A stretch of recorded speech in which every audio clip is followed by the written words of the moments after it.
E a gente vai para uma entrevista importante agora. A Justiça de São Paulo decretou a prisão preventiva do homem que matou a ex-mulher na capital paulista.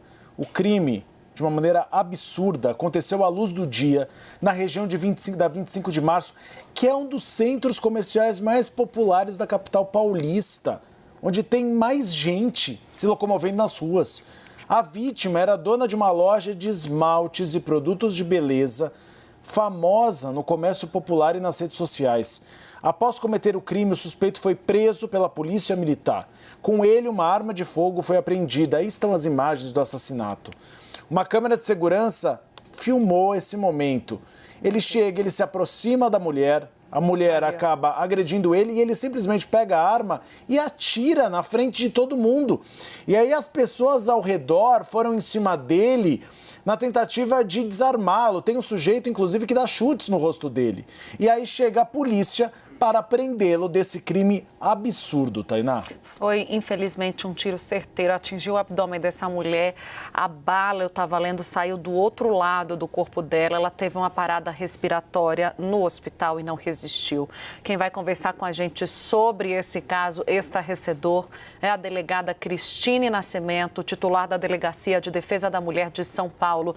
Delegada, boa tarde, bem-vinda, infelizmente, para tratar desse assunto, mais um caso de feminicídio, uma mulher assassinada à luz do dia. Eu queria que a senhora trouxesse um pouco do contexto, que já se sabe da história. Esse homem, né, já foi preso, foi imobilizado ali pouco tempo depois pela polícia militar que chegou numa viatura. Ele já deu alguma declaração sobre o caso? O que a gente sabe dessa história até agora? Boa tarde, Gustavo. Boa tarde, Tainá. Infelizmente, eu estou aqui, não é por um motivo bom, na verdade, né? É um crime estarrecedor, é muito triste. A gente vê que as mulheres continuam sendo vítimas de feminicídio. É praticamente uma epidemia de feminicídio no mundo inteiro. E a Giane foi a última vítima registrada aqui na unidade, infelizmente. Nós conversamos com a filha da Giane, que nos contou brevemente, ainda sob forte emoção, do relacionamento que a Giane tinha com o autor.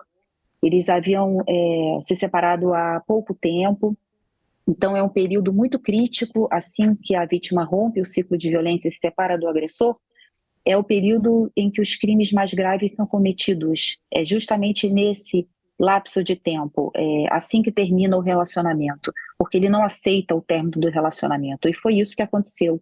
Ele não aceitou o término do relacionamento, ele passou a persegui-la, e nesse dia ele foi confrontá-la no local de trabalho dela. E, delegada, tinha algum mandado, pelo menos, de afastamento dele, ou não deu tempo dela proceder dessa maneira, fazendo boletim de ocorrência, porque o término foi muito recente?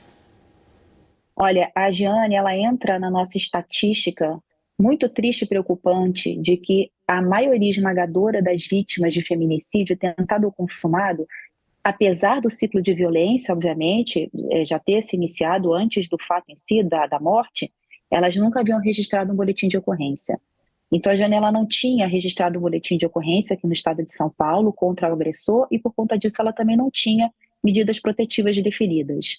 Isso é muito comum nos casos de feminicídio. Apesar da violência estar no relacionamento há muito tempo, as mulheres não nos procuram e não fazem boletim de ocorrência e, consequência, não tem a proteção legal que vem em decorrência da medida protetiva. Eu queria que a senhora falasse um pouco de como esse caso reflete a situação da violência contra a mulher de forma geral. Olhando para São Paulo, é claro, o estado que lhe diz respeito, delegada, a partir das suas experiências, é estarrecedor porque acontece isso que a gente está vendo nas imagens, à luz do dia, na frente de todo mundo, perto da polícia. É a sensação de impunidade, delegada. O que a gente assiste, até como mulher, o sentimento que a gente tem é aquela sensação do agressor, do assassino, no caso, de que nada vai ser feito, de que ele pode chegar com a arma no meio de todo mundo, no comércio mais movimentado da cidade e assassinar uma pessoa, assassinar a mulher. É essa sensação que a senhora tem também a partir dos relatos, dos casos que vem acompanhando, delegada? Tainá, eu estou há muitos anos no enfrentamento à violência doméstica e eu te digo com certeza que a gente tem crescido muito nos instrumentos e nas possibilidades de combater a violência contra a mulher. Não só a violência doméstica, né? Porque no caso dela é violência doméstica, mas no fundo é sempre a misoginia, é sempre o ódio contra a mulher de uma maneira geral. Então, mais do que a sensação de impunidade, e eu digo que ele pode até ter essa sensação, mas isso não acontece aqui, pelo menos em São Paulo. A minha unidade, nós tivemos 17 feminicídios tentados e consumados de 2020 a 2024, todos com autores presos, ou temporariamente, preventivamente, e depois em decorrência de sentença. Então, a gente consegue sim combater e dar uma resposta à sociedade. Não existe essa questão da impunidade. O que existe na cabeça desses agressores, na verdade, Tainá, é um sentimento absoluto de posse. Eles acham mesmo que eles têm o direito da vida e da morte dessas mulheres. Ele acha que porque ela não está mais com ele, ela deve morrer. Então, eu acho que é para além da questão da impunidade, é um sentimento que eles têm de que a mulher é um braço deles, é propriedade, faz parte do homem. E é isso que a gente tem que mudar. Doutora, e esse assassino já prestou depoimento? O que ele disse nesse depoimento, se ele já prestou? Ele chegou aqui na delegacia, ele sofreu algumas agressões por conta dos transeuntes que o mobilizaram, então ele não prestou declarações ainda, e ele já tem advogado constituído. Na verdade os advogados se apresentaram aqui um pouco após o fato, e eu acredito que a defesa dele vai ser constituída nesse sentido, mas durante o procedimento judicial. O que a gente sabe do relacionamento é que eles têm filhos em comum e ela já havia, inclusive, ingressado com a guarda unilateral dos filhos, e é em razão da violência que ela sofria, apesar de não ter registrado o boletim de ocorrência. Então, isso a gente já sabe de início, que ele era uma pessoa agressiva, o que motivou a separação e, inclusive, um pedido de guarda unilateral do filho do casal.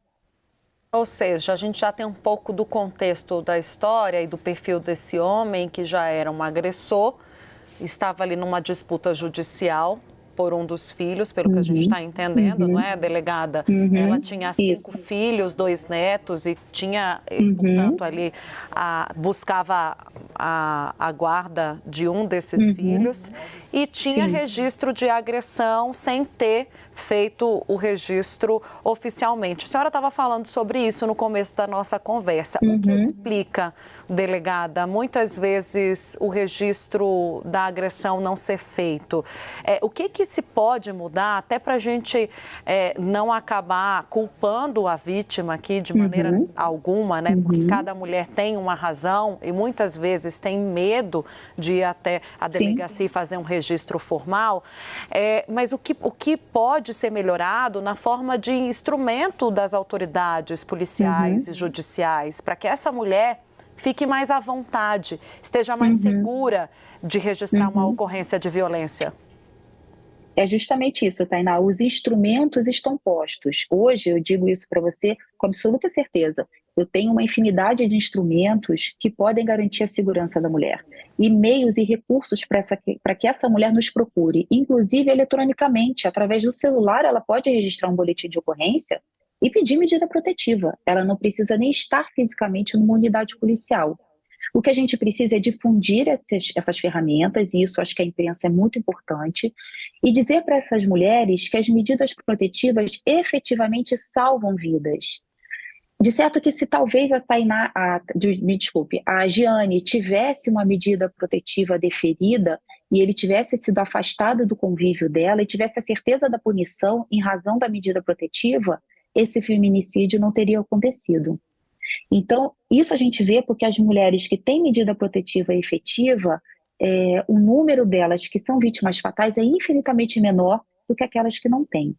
Então, essa mulher ela precisa acreditar nos instrumentos que a polícia, o Poder Judiciário, o Ministério Público colocam à disposição dela. E isso há um empenho do governo do Estado em ser protagonista desses instrumentos, de colocar à disposição da mulher. O que ela precisa é ter a convicção disso, que isso efetivamente pode fazer diferença na vida dela. Doutora, para encerrar nossa entrevista, quais são os próximos passos a partir de agora? O assassino será ouvido e como pode agir agora a polícia em relação a esse crime? Olha, nós ainda estamos coletando alguns dados circunstanciais, a gente ainda espera o resultado de alguns laudos periciais. O inquérito será relatado no prazo de 10 dias, que é o prazo legal. Ainda a filha dela, ela prestou um depoimento informal, a gente está avaliando as circunstâncias, se ela vai prestar um novo depoimento.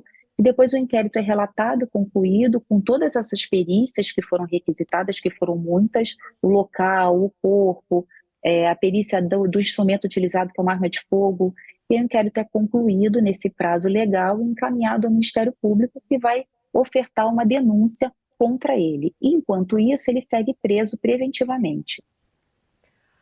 Delegada, obrigada pelo seu tempo, pelos esclarecimentos. A gente deseja um bom trabalho, que esse homem pague pelo crime que cometeu. Sim, e que a justiça também sirva de lição para outros agressores ou outros homens com esse tipo de comportamento, para que não chegue nessa situação. Sim. Muito obrigada. Conversamos com a delegada Cristine Nascimento. Ela é titular da Delegacia de Defesa da Mulher de São Paulo. Até a próxima, delegada. Obrigada.